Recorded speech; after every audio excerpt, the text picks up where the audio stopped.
നമസ്കാരം. വിളക്ക് കൊളുത്തുന്നതും ഗർഭിണി ആകുന്നതും പാമ്പ് ഫണം വിടർത്തി ആടുന്നതും കണ്ടാൽ എന്താണ് ഫലം എന്ന് നോക്കാം. സ്വപ്നത്തിൽ ഒരു പാമ്പ് ഫണം വിടർത്തി ആടുന്നു എന്ന് വിചാരിക്കാം. അതുപോലെ തന്നെ ചിലവർ ആനയെ കാണാറുണ്ട് സ്വപ്നത്തിൽ. ദൈവകോപമുണ്ട് ആനയെ കണ്ടാൽ എന്നാണ് പറയുക.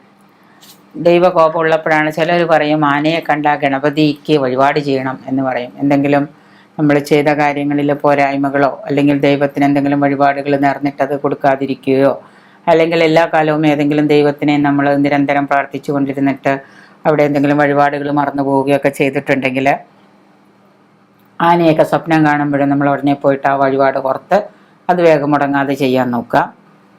പിന്നെ നമ്മൾ അതുപോലെ തന്നെ ഗർഭിണി പൂർണ്ണ വയറോട് കൂടിയിരിക്കുന്ന ക്യാരിയിങ് ആയൊരു അമ്മയെ സ്വപ്നം കാണുകയാണെന്ന് വിചാരിക്കുക.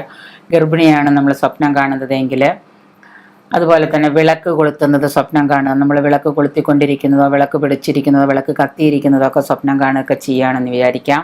ഇങ്ങനെയൊക്കെ ആണെങ്കിൽ കുട്ടികളില്ലാത്തവർക്ക് എന്താണ് സ്വപ്നത്തിൽ കുട്ടികൾ ഉണ്ടാകാൻ പോകുന്നു എന്നിപ്പോൾ ഒരു ഗർഭിണിയെ സ്വപ്നം കണ്ടു കഴിഞ്ഞാൽ കുട്ടികളില്ലാത്തവർക്ക് കുട്ടികളുണ്ടാവാൻ സന്താന യോഗം വന്നു എന്നാണ് നമ്മൾ വിശ്വസിക്കേണ്ടത്. സന്താന ഗുണം ഉണ്ടാകാൻ പോകുന്നു, സന്താനം ഉണ്ടാകുന്നു എന്നാണ് വിശ്വസിക്കേണ്ടത്.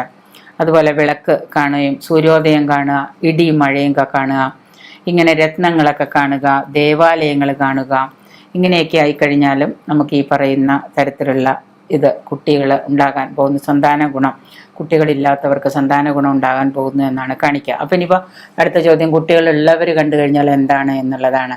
ഇതിൻ്റെ കോൺസിക്വൻസ് പറയുന്നത് ഇങ്ങനെയാണ്: കുട്ടികളില്ലാത്തവർക്ക് കുട്ടികൾ ഉണ്ടാകാൻ പോകുന്നു എന്നുള്ളത്. ഇനിയിപ്പോൾ കുട്ടികൾ ഉണ്ടായിട്ട് വേണ്ടാന്ന് വിചാരിച്ചിരിക്കുന്നവർക്കും ചിലപ്പോൾ ഈ സ്വപ്നത്തിൻ്റെ ഫലമായിട്ട് ചിലപ്പോൾ എന്തെങ്കിലും കാര്യങ്ങൾ നടന്നുവിടാനൊന്നുമില്ല. അപ്പം അതുകൊണ്ട് ഇങ്ങനെ സ്വപ്നത്തിൻ്റെ ഫലം പറഞ്ഞു കഴിഞ്ഞാൽ ഗർഭിണിയെ സ്വപ്നം കാണുക, അതുപോലെ തന്നെ വിളക്ക് കൊളുത്തുന്നത് സ്വപ്നം കാണുക, സൂര്യോദയം കാണുക, പിന്നെ മാത്രമല്ല ഇടി മഴയൊക്കെ ആയിട്ട് കാണുക, ഇതിൻ്റെ എല്ലാം ഗുണം തന്നെ കുട്ടികളില്ലാത്തവർക്ക് കുട്ടികൾ ഉണ്ടാകാൻ പോകുന്നു എന്നുള്ളതിൻ്റെ ഒരു.